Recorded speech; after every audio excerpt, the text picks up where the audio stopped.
L'image du jour en Guinée est de voir le président de la transition, le colonel Mamadi Doumbouya poser avec les deux femmes les plus importantes de sa vie, à droite sa femme et à gauche sa mère. Ce 1er octobre, au palais Mohamed V de Conakry, le nouvel homme fort de Guinée, le colonel Mamadi Doumbouya, a prêté serment devant la Cour suprême, devenant ainsi officiellement le président de la transition dont on ignore la durée. Cette prestation de serment est faite conformément à l'article 47 de la Charge de la transition. Monsieur le Président, en vous donnant acte de votre prestation de serment, la Cour suprême vous donnera symboliquement les clés du palais présidentiel. Il ne s'agit pas d'un sésame. Car le sésame n'existe que dans les contes, il s'agit de la gouvernance d'un vaisseau que vous aurez à piloter, indique le magistrat Mamadou Sylla. Il poursuit, vous savez déjà que c'est un pilotage difficile, car le navire est chargé de beaucoup d'événements douloureux, d'exigences nombreuses et des attentes immenses et urgentes. Le navire en devient capricieux sur une mer houleuse. Méfiez-vous à le mener à bon port sans tanguer, ni être dérouté de cap dans le rassemblement et le développement par la force de la vague de la démagogie et la tempête de culte de la personnalité. Tout porte à croire et à espérer que vous demeurerez un bon navigateur et timonier imperturbable.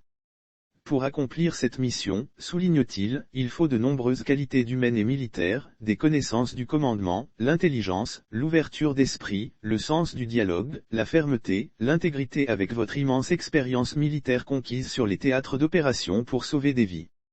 Il ose espérer que, nous ne revivrons plus les effets de la fragilisation de la démocratie, de l'excès du pouvoir, du règne de l'impunité. Nous rêvons de voir les populations de Guinée vivre du partage équitable du produit de l'ensemble de leurs produits naturels grâce à l'instauration d'un système de gestion de l'économie qui privilégie la transparence et la promotion de la compétence suivant des critères d'objectivité et de neutralité de la fonction publique.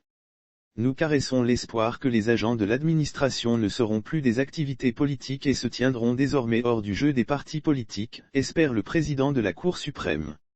Les Guinéens aspirent à l'édification d'un État dans lequel aucune institution, aucun organe ne sera instrumentalisé. Un État dans lequel, comme vous avez déclaré répétitivement, dans lequel la justice indépendante et impartiale sera à la loi, le phare et la boussole, parce que les bases de la primauté de droit auront été installées sur le socle indescriptible de l'égalité et de la démocratie inclusive. C'est en cela que les événements du 5 septembre vous couvriront toutes les dimensions historiques, estime-t-il. De son côté, le colonel, après avoir prêté serment devant la Cour, a juré à appeler le peuple guinéen à l'union sacrée.